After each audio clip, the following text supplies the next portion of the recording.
Hai, Assalamualaikum warahmatullahi wabarakatuh. Perkenalkan, nama saya Kemal Akbar Muharam. Di sini saya akan menjelaskan atau mempresentasikan mengenai sejarah Perang Korea di abad ke-20. Perang merupakan suatu peristiwa yang telah mewarnai sejarah kehidupan dan peradaban manusia di muka bumi ini. Peristiwa perang biasanya terjadi dengan alasan adanya perselisihan antara kedua belah pihak yang tidak mau mengalah terhadap suatu kepentingan, entah itu kepentingan politik, kepentingan sosial, kepentingan ekonomi, dan kepentingan yang lain. Perang adalah sebuah aksi fisik dan non-fisik. Dalam arti sempit adalah kondisi permusuhan dengan menggunakan kekerasan antara dua atau lebih kelompok manusia untuk melakukan dominasi di wilayah yang dipertentangkan. Sepanjang sejarahnya, manusia telah membuktikan diri sebagai produsen penderitaan yang ulung. Jean Piaget, sebagaimana dikutip oleh Mukhtar Kusumaatmadja, mengatakan bahwa selama 3.400 tahun sejarah tertulis, umat manusia hanya mengenal 250 tahun perdamaian. Selama 5.600 tahun terakhir, manusia telah menggelar 14.600 pertempuran atau perang.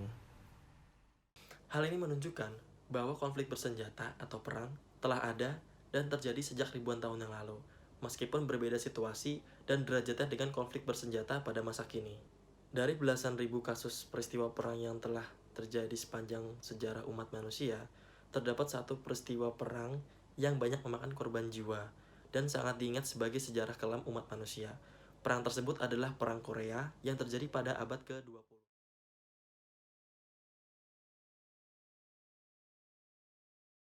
Perang Korea atau Korean War adalah perang yang melibatkan dua negara di semenanjung Korea, yaitu Korea Selatan dan Korea Utara, yang terjadi pada tanggal 25 Juni tahun 1950 hingga 27 Juli 1953. Perang ini merupakan bagian dari Perang Dingin yang terjadi antara Amerika Serikat dan sekutunya, yaitu Australia, Inggris, dan Kanada yang berpaham ideologi kapitalis melawan Uni Soviet dan Republik Rakyat Cina yang menganut paham komunis.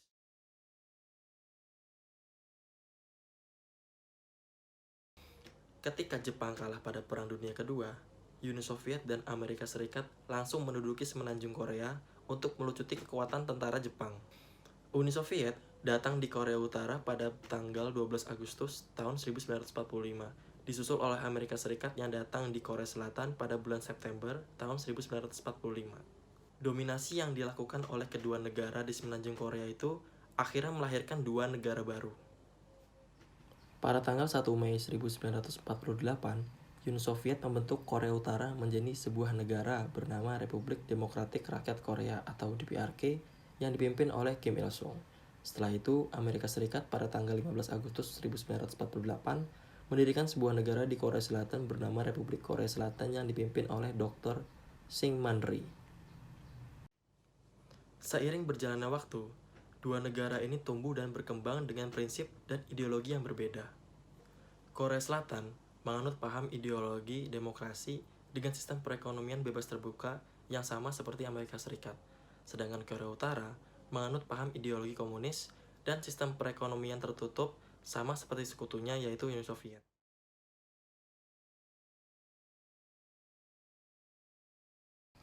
Pada awal tahun 1949, Kim Il-sung berusaha meyakinkan pemimpin Uni Soviet, Joseph Stalin, untuk memulai invasi ke Korea Selatan. Namun, permintaan itu ditolak Stalin karena khawatir akan intervensi dari Amerika.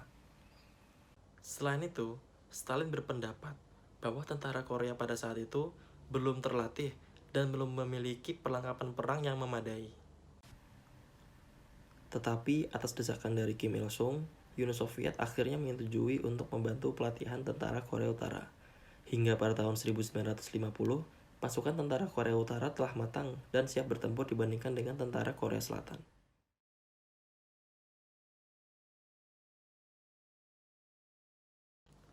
Keraguan yang menimpa Stalin pun bukan tanpa alasan.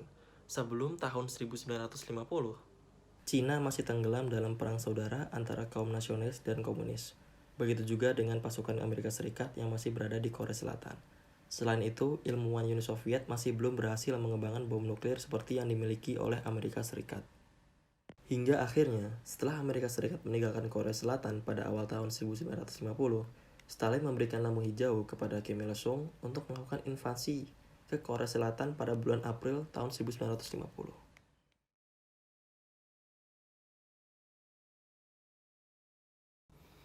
Akhirnya, berkat pelatihan dan bantuan yang diberikan oleh Uni Soviet kepada Korea Utara, pada pertengahan tahun 1950, Korea Utara memiliki 200.000 pasukan yang terbagi dalam 10 divisi infanteri, satu divisi kendaraan lapis baja berkekuatan 280 tank, dan satu divisi angkatan udara dengan 210 pesawat tempur. Militer Korea Utara juga dipersenjatai 200 senjata artileri, 110 pesawat pembom, dan satu divisi pasukan cadangan berkekuatan 30.000 pasukan dengan 114 pesawat tempur dan 105 tank. Sebaliknya, kekuatan militer Korea Selatan berada jauh di bawah saudaranya yaitu Korea Utara. Secara umum, Korea Selatan memiliki 98.000 pasukan dengan hanya 65.000 pasukan yang memiliki kemampuan tempur, belasan pesawat, tanpa tank tempur, dan tanpa artileri berat.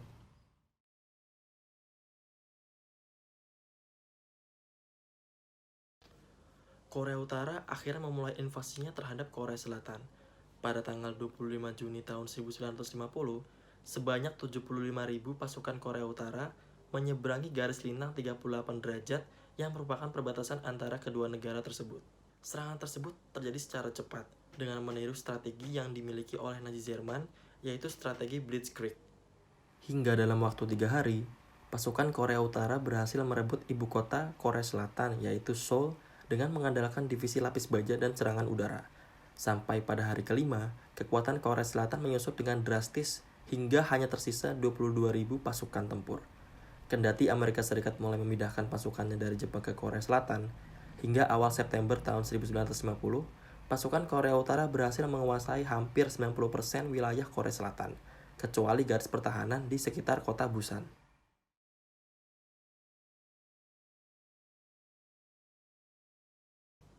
Korea Selatan yang terancam dikuasai sepenuhnya oleh Korea Utara akhirnya mendapat bantuan dari Amerika Serikat beserta sekutunya. Di bawah komando Jenderal Douglas MacArthur, pasukan gabungan tentara Amerika Serikat, PBB, dan Korea Selatan yang berjumlah 180.000 pasukan mulai mematahkan kepungan Korea Utara terhadap Busan. Berbeda dengan pasukan Amerika Serikat dan sekutunya, pasukan Korea Utara yang tidak diperkuat bantuan laut dan udara akhirnya mulai kewalahan dan dipaksa mundur kembali ke tempat asalnya, yaitu di utara. Pada tanggal 25 September tahun 1950, pasukan sekutu berhasil merebut kembali Seoul dari tentara Korea Utara. Serangan udara dan artileri militer Amerika Serikat berhasil menghancurkan sebagian besar tank dan senjata artileri milik Korea Utara. Hingga akhirnya, atas saran dari Cina, Kim Il-sung menarik mundur pasukannya dari selatan. Jelang bulan Oktober tahun 1950, hanya tersisa 30.000 pasukan Korea Utara yang berhasil kembali ke utara.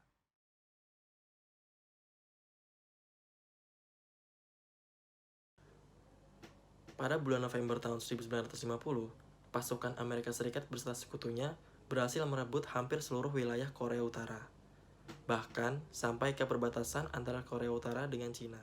Kemenangan Amerika Serikat beserta sekutunya terhenti setelah pasukan Cina yang berjumlah 200.000 pasukan mulai melakukan serangan balik. Intervensi tersebut menyebabkan kekalahan besar pada pasukan Amerika Serikat beserta sekutunya yang membuat mereka terpaksa mundur dari Korea Utara pada pertengahan bulan Desember tahun 1950.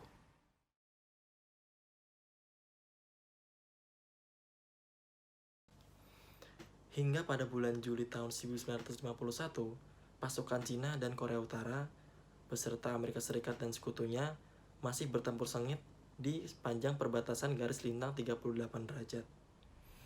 Hingga pada pertengahan tahun 1951, kedua pihak mulai mengendurkan serangan yang menyebabkan situasi menjadi buntu. Setelah kematian Joseph Stalin, sikap Uni Soviet pun mulai melunak dan akhirnya pada tanggal 27 Juli 1953, kedua pihak menyepakati gencatan senjata yang masih berlaku hingga saat ini.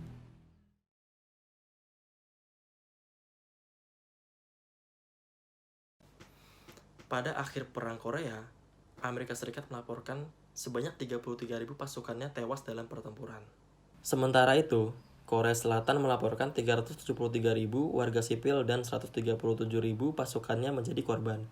Sebaliknya, Cina melaporkan 400.000 pasukannya tewas dan Korea Utara melaporkan 215.000 pasukan serta 600.000 warganya menjadi korban. Total secara umum, angka kematian yang diderita kedua pihak mencapai 1,2 juta jiwa. Hingga saat ini, perang yang terjadi antara Korea Utara dan Korea Selatan secara teknis masih belum berakhir, karena belum ada perjanjian damai antara kedua negara. Tetapi harapannya di masa mendatang, semoga kedua negara sepakat untuk melakukan perjanjian damai dan menyudahi perang yang terjadi selama hampir 70 tahun lamanya, dan membentuk satu kesatuan negara, yaitu negara Korea, tanpa adanya utara dan selatan. Demikian presentasi atau penjelasan yang dapat saya sampaikan. Kurang lebihnya mohon maaf. Wassalamualaikum warahmatullahi wabarakatuh.